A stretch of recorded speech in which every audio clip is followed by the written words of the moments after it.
சாய்பாபா வீட்டில் இருப்பது போல் கனவு கண்டால் அது ஒரு நல்ல சகுனமாக கருதப்படுகிறது. இது சாய்பாபாவின் ஆசீர்வாதத்தையும் அவர் உங்களை நினைவில் வைத்திருப்பதையும் குறிக்கிறது. மேலும் ஆன்மீக பாதையில் உங்களை வழிநடத்த விரும்புகிறார் என்பதையும் குறிக்கிறது.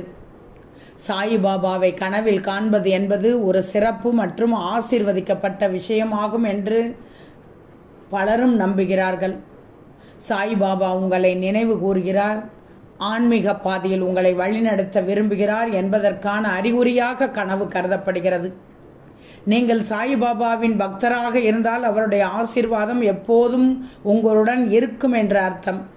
நீங்கள் சாய்பாபாவை மனதில் வைத்துக்கொண்டு கனவு கண்டிருந்தால் அது அவர் உங்களை நினைவில் வைத்திருப்பதற்கான அறிகுறியாக இருக்கலாம் என்றும் நம்புகிறார்கள். சிலர் சாய்பாபாவின் கனவு ஒருவரின் வாழ்க்கையில் புதிய தொடக்கங்கள் அல்லது மாற்றங்களை குறிக்கலாம் என்றும் நம்புகிறார்கள். கனவுகளின் அர்த்தம் ஒவ்வொரு நபருக்கும் மாறுபடும். எனவே உங்கள் சொந்த உள்ளுணர்வை பின்பற்றுவது நல்லது. ஆக சாய்பாபா வீட்டில் இருப்பது போல் கனவு கண்டால் உங்கள் வீட்டில் நல்லது நடக்கப் போகிறது, நல்ல சகுனமாக கருதப்படுகிறது. முழுவதுமாக சாயின் ஆசீர்வாதத்தை பெறப்போகிறீர்கள் என்பதை நினைவுபடுத்துகிறது.